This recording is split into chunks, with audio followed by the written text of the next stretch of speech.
भारत ने पाकिस्तान के अंदर गलती से मिसाइल मिसफायर होने वाली घटना को कबूल कर लिया था। भारत की तरफ से कहा गया था कि ये इंसिडेंट टेक्निकल माल फंक्शन की वजह से हुआ था और हमें इस बात का रिग्रेट है, यानी भारत को खेद है और खुशी है कि इस घटना में किसी की भी जान नहीं गई। इसके साथ इंडिया ने कहा था कि हमने कोर्ट ऑफ इंक्वायरी बिठा दी है और इस घटना की जांच शुरू कर दी गई है, यानी हमने चुपचाप अपनी गलती को कबूल कर लिया था। लेकिन सामने से पाकिस्तान इस मुद्दे को अंतर्राष्ट्रीय मंचों के ऊपर ले जाने की पूरी कोशिश कर रहा था। पाकिस्तान के विदेश मंत्री शाह महमूद कुरैशी ने कहा था कि पाकिस्तान ये मुद्दा इतनी आसानी से नहीं जाने देगा और भारत की शिकायत यूएन सिक्योरिटी काउंसिल के 5 परमानेंट सदस्य अमेरिका, रशिया, फ्रांस, ब्रिटेन और चाइना के एनवाई से करेगा। उसके बाद से हम वेट कर रहे थे कि इस इंसिडेंट के ऊपर भारत और पाकिस्तान के अलावा किसी बाहरी और तीसरे देश की क्या स्टेटमेंट आती है। जिस वक्त मैं ये वीडियो रिकॉर्ड कर रहा हूँ, इस वक्त इस घटना के ऊपर केवल एक ही देश से प्रतिक्रिया आई है और वो है अमेरिका।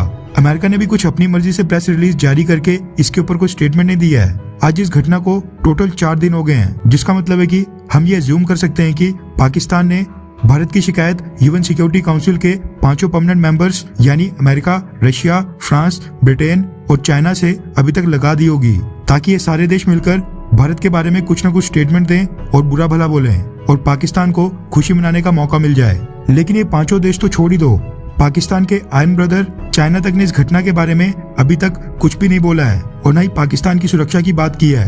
वहीं अमेरिका की तरफ से जो स्टेटमेंट आई है वो भी उनको मजबूरन देनी पड़ी थी। दरअसल अमेरिका की स्टेट डिपार्टमेंट के स्पोक्स पर्सन यानी अमेरिका के विदेश मंत्रालय के प्रवक्ता नेड प्राइस रूटीन प्रेस ब्रीफिंग कर रहे थे, जिस दौरान एक मीडिया पर्सन ने भारत द्वारा गलती से मिसफायर हुई मिसाइल के बारे में उनसे सवाल पूछ लिया।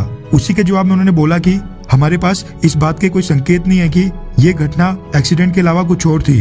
हम इस घटना से संबंधित फॉलोअप के लिए आपको भारत की मिनिस्ट्री ऑफ डिफेंस को रेफर करते हैं। इसके अलावा इस घटना के ऊपर और कोई कमेंट्स यानी और कोई टिप्पणी नहीं है। अमेरिका की स्टेटमेंट बहुत ही शॉर्ट और सिंपल थी, जिसके मुताबिक अमेरिका का मानना है कि ये घटना उनकी इंफॉर्मेशन के मुताबिक एक एक्सीडेंट ही थी और अगर इसके बारे में ज्यादा डिटेल्स चाहिए तो अमेरिका नहीं बल्कि भारत के रक्षा मंत्रालय से जाकर पूछ लें। इसके अलावा अमेरिका इसके ऊपर कोई भी टिप्पणी नहीं करेगा और ना ही इसमें इन्वॉल्व होना चाहता है। मतलब कि अमेरिका ने भी भारत की स्टेटमेंट को एंडोर्स करते हुए भारत का समर्थन किया है और पाकिस्तान के प्रोपेगेंडा के ऊपर फुल स्टॉप लगा दिया है और अमेरिका भी इस इंसिडेंट को भारत और पाकिस्तान के मसले के रूप में देखता है। अमेरिका ने तो पाकिस्तान के प्रोपेगेंडा को स्टेज तक नहीं दिया, लेकिन ये देखना दिलचस्प होगा कि आगे आने वाले दिनों में बाकी देश और खासकर चाइना इसके ऊपर क्या बोलता है। चाइना के मुखपत्र ग्लोबल टाइम्स ने भी इस घटना के ऊपर अभी तक एक भी आर्टिकल नहीं लिखा है। वहीं पाकिस्तान की बात करें तो पाकिस्तान ने मिसफायर हुई मिसाइल की स्पेसिफिकेशन और फ्लाइट पाथ की डिटेल्स मांगी थी और इंडिया से इस इशू को लेकर जॉइंट इन्वेस्टिगेशन की मांग की थी, जिसको भारत ने ना अभी तक कंसीडर किया है और ना ही इसका जवाब दिया है। खैर, आपको क्या लगता है कि क्या ये मिसाइल भारत से मिसफायर हुई थी या फिर जानबूझकर पाकिस्तान के अंदर फायर की गई होगी? नीचे कमेंट करके अपनी राय जरूर बताएं।